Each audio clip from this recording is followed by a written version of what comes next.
Do you sometimes struggle with negative thoughts or wish to be more confident? In this video, I'm going to show you how to boost your mental strength. Imagine a bus with different passengers, all fighting with each other on who's going to steer the bus to the destination. That bus probably is not going very far. On the contrary, imagine the same bus with the same passengers, instead communicating with each other and deciding together on who's going to steer that bus. Probably that bus is going very far. It's actually no different with your thoughts. If your thoughts are chaotic, unmanaged and impulsive, it probably takes you a lot of detours to reach your destination. That's why today I'm going to show you a model how to analyze and steer your thoughts and become emotionally very strong and mentally very strong. I'm Krista. I'm a life and business coach from Switzerland. I work with all generations on various life and business topics, and I realized that it's always the same concepts that are most transformative for my people. That's why I decided to share my most transformational learnings in these videos. These videos I call hacks, life and career hacks, and with these videos you have access to coaching whenever you want and wherever you need. So welcome to this hack, Boost Your Mental Strength. I am convinced clean thoughts are equally important as clean eating, good sleep, and also enough movement. Get the basics right and get your head clean. So this hack is for everyone who wants to become mentally stronger. Have you ever experienced insecurities in the wrong moments? Maybe during a job interview, during a difficult conversation, or maybe even before starting a sports race. I think we all experience those unpleasant moments. And for a long time, I wasn't aware that I could influence the way I was feeling. I read a lot about monks who apparently belong to the happiest people on the planet, and they all talked about thought control meditation, and I tried that too, but it didn't have the effect on me. Actually, it left me more puzzled, until I got to know a new model that helped me to become mentally very strong and stable. That's why today we're not starting with meditation, but we're starting with your thoughts and your mental players. A mental player is like an inner person, and psychologically spoken, a mental player is like a personality trait. And a personality trait is a relatively, let's say, consistent and stable pattern of different thoughts, behaviors, and emotions. Now, the interesting part about your thoughts, there's actually no feeling without thinking first. Did you know that? Did you know that you cannot feel anything without thinking first? Let me give you an example. Maybe you have done very well in an exam, and then you think that to be positive, hence it triggers positive feelings. On the contrary, imagine a loved one had an accident. Then you think this situation to be very bad, hence it triggers feelings of, let's say, sadness, anxiety. When you understand that your thoughts lead to certain feelings, the consequence is actually that you can control how you feel. And that's a very powerful thing to do. And let me actually clarify here, I'm not arguing or I'm not inviting you to not process through any unpleasant or avoid any unpleasant feelings. On the contrary, I invite you to deeply process any feelings that come up. But I also see that in our daily lives, lots of the, let's say, the unpleasant feelings, lots of the negative self-talk is absolutely self-induced and absolutely non-necessary. And all these doubts and insecurities and fears that come from that. Because actually that just prevents you from, reaching your goals and living your truest life. That's why today I'm going to show you a model how to analyze and steer your thoughts and feelings in the way you want to. So let's explore your mental players. There are situations in which you feel invincible, and then there are situations in which you feel insecure and maybe even anxious. That's probably because a different mental player is present in this situation. A mental player is triggered by situations or people. Let me give you some examples. Again, this example of taking an exam, you might think during the exam, oh shoot, I didn't prepare enough. So that triggers feelings of fear of failure. Then let's imagine you're going for a round of ping pong with your bodies, and then you think, I want to win this. That probably creates some sort of light feeling of ambition and fun. Or you spend the evening with your girlfriend and you think, I want to make her happy. So that triggers probably a behavior and a feeling of more on the caring side. So you see, it's all you, the same person, but different situations, different people trigger different thoughts and feelings. So as you see, different situations and different people trigger different patterns of thoughts, behaviors, and also feelings. And that's actually the idea of a mental player. So now that you know what a mental player is, let's explore how they work together and how they influence you. To put all the mental players together, I actually use the analogy of a bus. So let me draw a bus here from the bird's perspective. Let's say that bus is driving on that street, it goes in that direction. And then also the bus has different passengers. All of these are different passengers sitting in the bus. And then also there's a driver's stand here. The driver is steering the bus to wherever you want the bus to go. I have several mental players. Let me give you an example. One mental player, for example, is my warrior. So my warrior typically thinks I can do everything.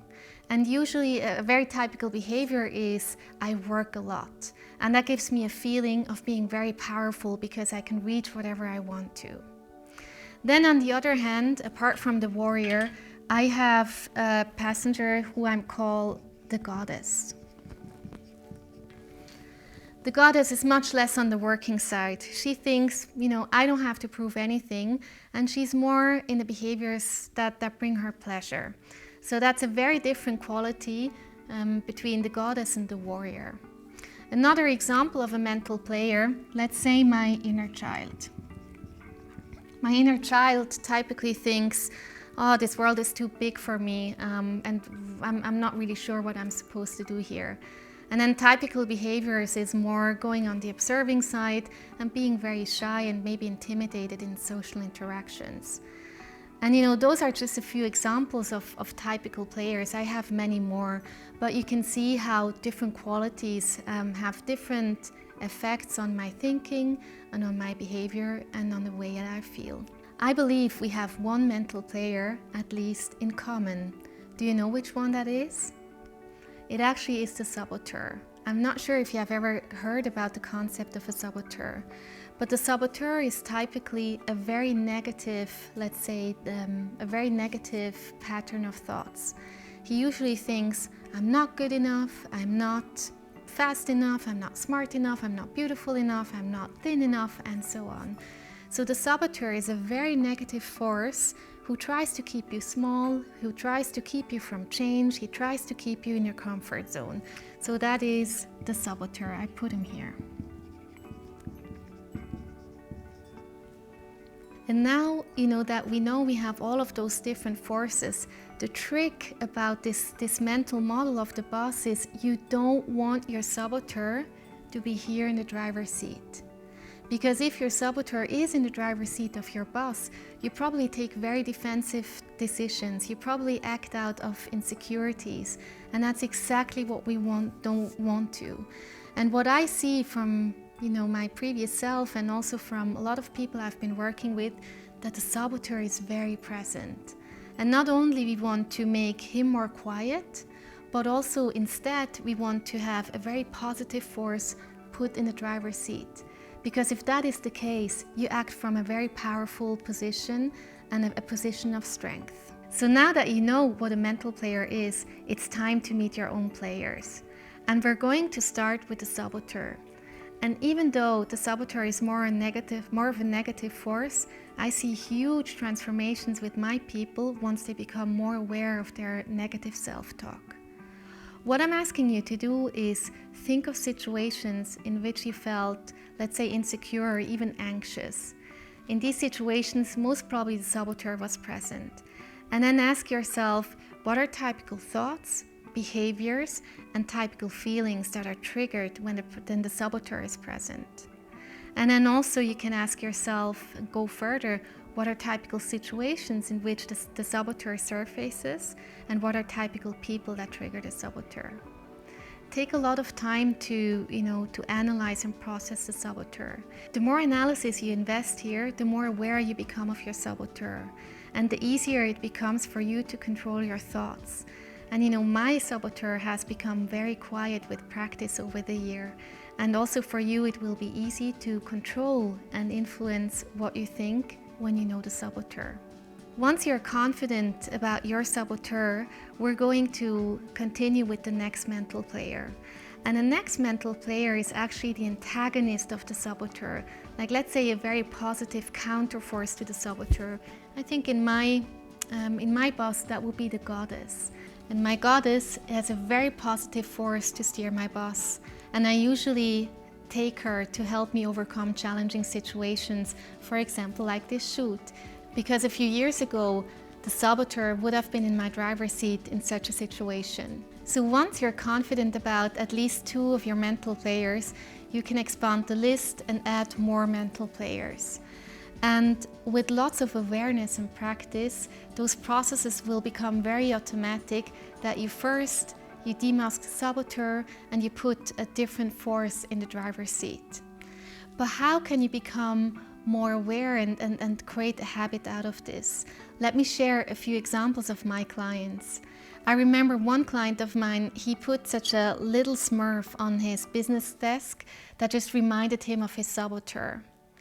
And then another client, I remember her putting a picture of her goddess, or the positive force that she had, as a screensaver on her laptop and on her phone, so she was constantly reminded. And then one client of mine, he put a daily reminder in his calendar, and then he journaled for about 5 to 10 minutes each day and just analyzed and reflected which mental player was present in which situation. The more aware you become of your mental players, the easier it will be for you to steer your thoughts and your feelings.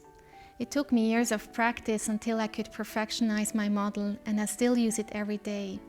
I remember very well a few years ago when I was mentally very unstable, and I used to smash phones, and I was very impulsive. And today I feel very calm and confident, and that is a priceless feeling, and I wish the same to you. So let's summarize the whole model of the mental strength. A clean head is really the basic for a fulfilled life, because when you can control thoughts, you can control feelings. That's why I invite you to work with this analogy of a bus, and then start with 2 players, let's say with a positive force and the negative force, like the saboteur. And then you get to know your players by thinking about what are typical thoughts, behaviors, feelings, situations and people, until you become very aware of your mental players. And the more aware that you become, the easier it will be for you to shift whatever force you want to be in the driver's seat of your bus. Because you want to steer your life and your bus from a position of power and not from fear. That's why I deeply believe that working with your mental players will make you happier and more confident. I wish you lots of success and fun in everything you do, and I hope you enjoyed this video. If you would like to see more content like this, please visit my website upskill.ch, and I look forward to seeing you soon again.